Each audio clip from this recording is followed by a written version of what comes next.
Look there. The station lights come into sight. The SubverCity seems alive tonight. There are slips for skippers, pads for pilots, hubs for drivers, and anchors for pirates. The trains all break, and the ships are right. The gliders land, and the balloons alight.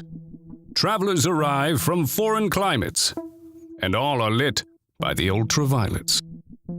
The transmit beams cross time in waves tonight. The residents are primed and soar for sights. In courts for jesters, and streets for riots. Pubs for harlots, with laces and eyelets.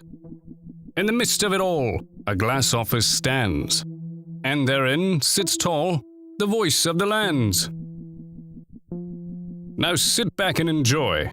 The lucid expands as you listen to your host with the double-thumbed hands.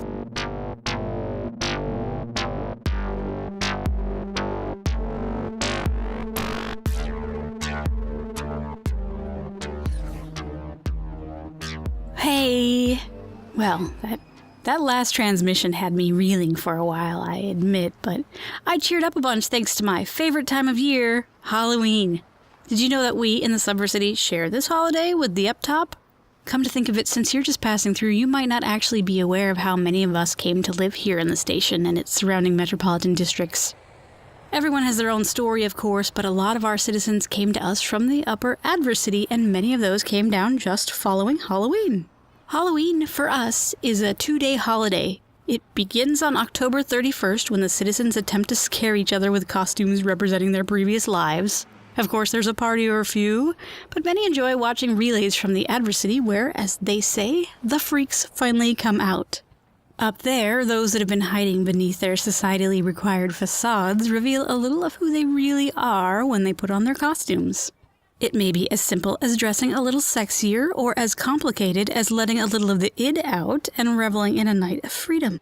Come November 1st, most return to their regular existences, but some realize they can't live those old lives anymore, and they find their way down here, where teams of insecurity guards are dispatched and waiting to usher them in. November 1st in the SubverCity is the beginning of Orientation Week. Remember, the station itself is manned by a ghost crew due to the transpo shore leaves, and travel between parallel realms and fictions is limited, so that leaves plenty of time for me to volunteer on the welcoming committee for the new city immigrants. It's such a blast seeing all the new faces streaming in. I myself was actually born here and have never been up top, so one of my other favorite things about Orientation Week is all the little terrestrial trinkets I can pick up from the freshmen when they discard them. I have a little bit of a collection growing. My starter piece was a tea set passed down from my grandmother, who found her way down here by following a rabbit down a hole one day. Crazy, right? Oops, I went on a tangent there. My mother says my tendency to stray in thought is a little leftover gift from my grandfather. So back to Orientation Week. As a committee member, I get assigned to a group of noobs, and I have the pleasure of telling everyone about all their new freedoms and their life options, should they choose to remain in the SubverCity itself. Anyone can leave, of course, but not until they've had a mandatory period of becoming the them that they truly are and learning to love themselves. And just so you know, I'm 3 years running as the reigning Queen of Warm Hugs. Okay, enough of me fluffing my ego. Today's story I picked out because it reminded me of the season, both Halloween and New Citizen Orientation. Not only does it have a zombie outbreak, but it also has a character that is hiding who he really is inside. But I can't tell it all at once. I'm just going to give you the first part today, and then just when I've got you, I'm going to cut you off and make you wait for next time. That's me doing my part to be a little evil in honor of my favorite holiday. And I do have a warning for you. Signori, tell the fine people. But niños, not for kids. Yeah, this one is for adults only because there's a little hanky-panky in it.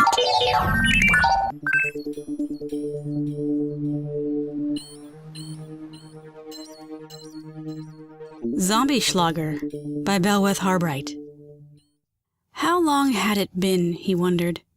Nearly 2 years. He had sworn to his wife he'd put his old ways behind him, but it was a crisp October night. The uprising had finally been taken care of, and he woke up from his mid-afternoon nap with the taste and smell of cock in his mouth, from a particularly enchanting dream he'd been having. He stretched, checked to make sure his wife was fast asleep, and then dressed in his Sunday best. He dabbed some hair tonic on, straightened himself out, and glanced over his reflection with a critical eye. Hard to tell in the dark, especially with the new biobulbs they'd installed, but he was passable, even at his age. He considered shaving, but thought against it, then rubbed his chin and shot himself a double trigger in the mirror. "You old handsome son of a bitch," he grumbled throatily to himself. Ray Thomas was on the prowl. When he was younger and wilder and the world hadn't yet ended, his mother tried to instruct him on the right way to do things. She'd made him go to Sunday school regular-like, bade him do his chores, and every now and then sat down and gave him a lecture. One of hers always warranted the capital letter, he presumed, because she was always spitfiring mad when she gave one. He never knew what triggered it back then, but as he got older, he realized it was always sparked by some sort of new revelation about the ungodly heathen things everyone else in the world got up to. Every time he went out, he heard her voice in his ears, an almost ghostly whisper. "Homosexuals are the worst sort of people, young Raymond," she said. He could still see how mad she was. To this day, he wasn't sure what had triggered that one. She went on a tirade and talked about the filth and sin of what they did and the various and sundry positions they did it in. He sat and blinked and nodded his head and looked horrified when she arched her eyebrows. She always did this to emphasize a certain point. Ray was a good student and a good listener. He just wasn't much good at actually practicing what other people preached the way they wanted. When his mother had caught him one day with a neighbor doing the things she had mentioned, she'd nearly had a stroke. The chewing she gave him then set him mostly on the straight and narrow. He'd found a wife, had some kids. They were mostly grown and mostly alive, thank God. It was when the last one had turned 18 that he'd started thinking about what he really wanted for himself. A double life he'd led, until the uprising. He and his wife had been barricaded in their house for weeks, slowly running out of food and just waiting for the evil aberrations that swarmed outside to finally get smart enough to bust inside. He'd told her then, told her everything. Every last rest stop rendezvous, bathroom blowjob, every last man down to the last drop. They'd held each other and wept, waiting for death. "At least I won't have to worry about catching anything," she'd said, trying to be optimistic in the face of death. Couldn't have been more than an hour before they heard helicopters and gunshots. The red paint on the roof had done the trick. The army had swooped in, scooped up the rest of the rotten bastards, and gave the two of them some food. They each packed a bag apiece and went to the nearest major city, and finally, when they gave the all-clear, he and Myra had come back to this same little house his mother had owned. Myra made him swear on the good book that he'd leave those ways behind him, and he had. Only it was just, there was something in the air this evening. It reminded him of brighter, more beautiful days when there weren't burnt-out houses on every corner, when there was a hell of a lot more people walking around. It would just be this once, he promised himself, just to get it out of his system. He thought of his mother as he neared his old drinking hole. "Raymond Thomas," she'd said in that shrill voice, her eyebrows arching so high they nearly touched her forehead. "You mark my words, young man. The homosexual lifestyle will be the death of you." He chuckled again to himself. If them undead brain-suckers hadn't taken him, then going out and having a little fun surely wasn't going to. He parked his truck, twirled his keys on one finger, and then locked the doors and walked inside. 2 years and an apocalypse hadn't much changed the inside of the Pink Flamingo. The walls were still the same god-awful shade of pool table green, and the floors were still the same linoleum encrusted with God knows what. Of course, there had been some changes. Supplies were scarce since the uprising, and most everyone had adopted some of the newer technologies Arcaso Industries had come out with. Z-Curity drones, like the big metal automaton guarding the door, were one. Biobulbs were another. They didn't need any electricity, and as far as he was aware, they never went out. True, they didn't glow nearly as brightly, but all it took to get him going again was a shot of solvent, which was cheap enough. He looked for some familiar faces and found a few. Fewer than he'd have liked, of course. It hadn't been just him locked in his house 2 autumns ago. Nearly the entirety of the continental United States had been under siege. He sidled up to the bar and squinted at the new bartender. "I'll have a Dawlish," he said, his voice hopeful. Surely the local microbrewery had been saved. The bartender nodded, keeping his eyes off the drink he was mixing. He was a far cry different than the last one. This guy looked like he played baseball and had biceps you could crush a basketball with. Ray let his eyes drift over the man's form and cleared his throat a bit. "Where's old Steve?" he asked. "The uprising got him," the bartender said. His voice was quiet and clipped. Ray barely heard him over the clank of bottles from the back bin. When the words finally clicked, Ray felt his heart sink. "That's depressing," he muttered. The bartender shrugged and turned back around, sliding his drink towards him. Money changed hands. Ray took a sip and felt the rush of cold booze enter his system. "Lots of people died," the bartender said. "It's sad, but you can't dwell on it." Ray nodded. He'd had his share of ups and downs. Nearly every one of his neighbors were dragged out of their houses or shot themselves. For the first year or so, he assumed everyone he knew had died. It was a silly supposition, of course, but it helped to dampen the pain when they found the body or it came shambling around a corner. The bartender was clearly disinterested in pursuing conversation. Ray turned his back to him and looked at the rest of the crowd. At the far end of the bar next to the emergency exit, the Z-Curity drone glowed dimly, its biobulb visor scanning the room. Of course, Ray had seen them before. He'd even considered purchasing one to keep him and the wife safe. They were just a little pricey and creepy, to say the least. It may have taken the end times to propel technology into the future, but they were here now. He assumed it doubled as a bouncer. Someone was waving at him. Lacquered nails glittered in the reflected lights. "By God, you're alive," a shrill voice said. There was a blur and a rush of perfume. An older, portly drag queen had rushed him and squeezed him. Her ebony skin clashed with her platinum blonde wig. "Dearest Jezebel, it is so nice to see you again," Ray said with gusto. "Honey, I thought you'd been eaten. How on earth did you manage?" "Plywood," he said. "And that oak furniture the wife insisted on came in handy." Jezebel laughed, another high, shrill laugh. "We barely managed to scrape by ourselves. Me and some of the other girls were doing a benefit down at the Habana. Girl, you better believe there was chaos on those streets. Thank God we had a cast iron gate. It kept most of them out. It was a very wild couple of weeks. I could write a book on it." "You probably should. Let me buy you a drink. What are you having?" "A bottle of Schlager would hit the spot." Ray turned up his nose. "You actually drink that rot?" She shrugged. "It's amazing if you mix it with coconut rum and some pineapple juice. Best part is you don't get a hangover either. You wake up in the morning feeling like $1 million. She tittered to herself. "So what brings you out this evening?" "I just felt like going out," he said. "Looking for some action, I presume?" She quirked an eyebrow up. He shrugged with one shoulder. "It's just nice to get out and see old friends that are still alive." "Sure it is, honey. So how about that drink?" They were sitting over at a table in front of the dancer's pole. Various listless men had come and gone, boys younger than Ray's youngest, too, may he rest in peace. Ray had given them all a tip and gotten warm caresses, but more than that he decided against. "Don't look now, but that big hunk of man over there has been sizing you up like a piece of meat," Jezebel said to her drink. In the biobulb incandescence, the whites of her eyes looked red. Ray glanced over and saw him. He was so thin he was almost gaunt, with milky pale skin and black hair cut in a messy way. He was dressed in a dark-colored business suit. The contrast between skin and clothes was stark. He stood out like a phantom against the rest of the crowd. He was entirely alive, Ray was pleased to note. Not only would that hunk of junk against the wall come to life if he had detected anything that wasn't entirely human, but the Risen had never had the patience to sit still, let alone use furniture. The man noticed his gaze and stared back over the brim of his drink. Ray gulped. "What on earth could he want from an old fart like me?" he asked idly. "Can't be but half my age, if that." "Watch your wallet, sweetie," Jezebel said. A long fingernail tapped her nose. "Looks like a hustler to me." Ray stared into his glass. It was one thing to think about cheating on his wife again, even after he had sworn to her. But the idea and the very real thought of actually doing the deed made his blood freeze in his veins. It had been so long. He was so old now. Was he up for something like that? A million thoughts whirled in his brain, and he polished off the rest of his dawlish in one go. He joked with Jezebel for a bit and tried to catch up on how the old crowd was. Mostly dead, she'd said. She was talking about the funny bits she'd heard and gleaned. Most of them had died by their own hands. Some of them had been torn into pieces only to rise again. Depressing subject matter, but relevant, of course.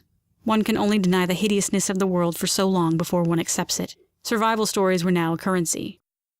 Jezebel was halfway through a story on how old Stu had almost barbecued his dog when he heard a deep voice cough in a gentle way. "May I buy you a drink?" Ray swallowed. It was the Phantom Man. He'd materialized at Ray's side. His eyes were green, bright green like emeralds, and looked a bit bloodshot. His features were very pronounced, almost Romanesque. He had laid one of his hands on the table to lean on, and though slim, it was delicately carved with long, tapering fingers and wiry muscle. They were the hands of an artist. Ray felt his throat close up. Of course you may, Jezebel said. She tittered to herself. I'll have a shot of Schlager. His lips, full, etched onto his face like he was made of marble, quirked into a smile. Of course. Again the heated gaze on Ray's face. And you? Just a dollish. I've got my round, he said. The young man shook his head. I wouldn't hear of it. I'll be back shortly. He turned, and as he walked away, Ray's eyes devoured his form. I think he's a ghoul, Jezebel said, her voice scandalized. Ray turned his attention back to her. A what? A ghoul. It's slang, and a rumor at that. Supposedly, when you drink too much lager, it changes your insides. What do you mean? I don't know, but they say it makes your skin pale and your eyes bloodshot. Then why do you drink it? He asked. She shrugged. What else is there to do but drink booze? The world is completely and utterly dead and gone by now, honey. The apocalypse was nigh, now it's by. And now we're here, left rooting around in an ash pile and expected to rebuild what we had from bones and old corpses. Some people might look on the bright side of things, but I'm too far gone for that, honey. Ray nodded. He couldn't argue with her. Before he could muster up something to say, the Phantom Man had come back, drinks in tow. He slid the dollish to Ray and the Schlager to Jezebel. The liquid inside was a neon green with a red Z on the front. Jezebel twisted the lid off with the strength of 20 men and winked at them both before she knocked it back. That can't be good for the digestion. The Phantom Man smirked at him. His eyes were the same color of the drink. So, what's your name? The Phantom Man asked. Ray? They shook hands. The Phantom Man's skin felt smooth and warm, rough and enticing. Ray felt another wave of heat flush from his head to his toes. The name's Benji, the man said. His green eyes looked up and down Raymond's form. Very nice to meet you. Ray felt his throat freeze up again. He went to reach for his drink, but knocked it over with his fingers. Beer spilled all over the table, and he scrabbled to set his drink up straight to compose himself and stop before he'd made a complete ass of himself. Fiddlesticks, he muttered. On the inside, he was cussing and spitting. Benji laughed. It was not a cruel laugh, but warm and generous. What do you say we get out of here? He asked. Jezebel's eyebrows nearly popped out over her wig. Bye, honey, she said to Ray. She winked at him, tapping her nose. said Ray. He trailed off. He saw it then, as if it were two open doors in front of him extending on into the universe. Two paths in either direction. On the one path he could say, "Sure, strange attractive man, let's go on an adventure." On the other path he could say, "Go away," and go home to his wife. He would crawl back in bed, curl up next to her, and then sleep comfortably until the morning came. But he imagined smooth, supple skin under that suit, got a whiff of that musky smell of man, and his dick did the thinking for him.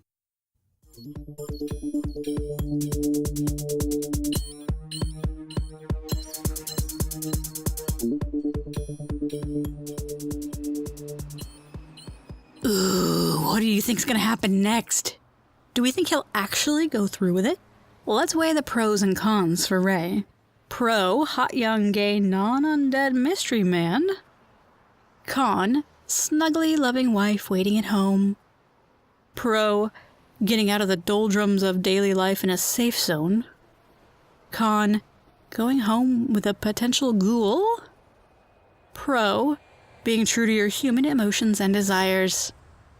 Con, do we actually know for sure that Benji is still a human? Pro, drinks are on Benji. Con, the drinks are probably made of the questionable ingredients that are still available in post-zombie uprising world. Well, I guess you're gonna have to tune in next time to find out. That was my attempt at evil laughter.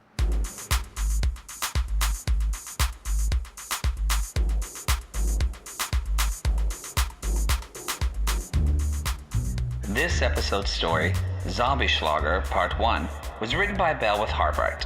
Harbright is a horror, sci-fi, fantastic fiction author and poet whose home dimension seems to be centered around Tulsa, Oklahoma. He is married to a wonderful husband, owns 2 cats that think they should be worshipped, and has plenty more projects on the back burner. For more information on his latest projects, you can check him out on Twitter at Bel Harbright. That's BELHARBRIGHT. Or on his author page on Facebook at facebook.com/Bel Harbright. The voice of Am-Onimus is Erin B. Lillis. Other featured voices in this episode include Jose Perez, Matt Marr of The Dear Maddie Show, and our intro is read by voice actor Guy from Fiverr.com. To contact us or submit stories, please visit our website at SubverCityTransmit.com. This episode was written by Erin B. Lillis. SubverCity Transmit is a Krockett and Greyvn production.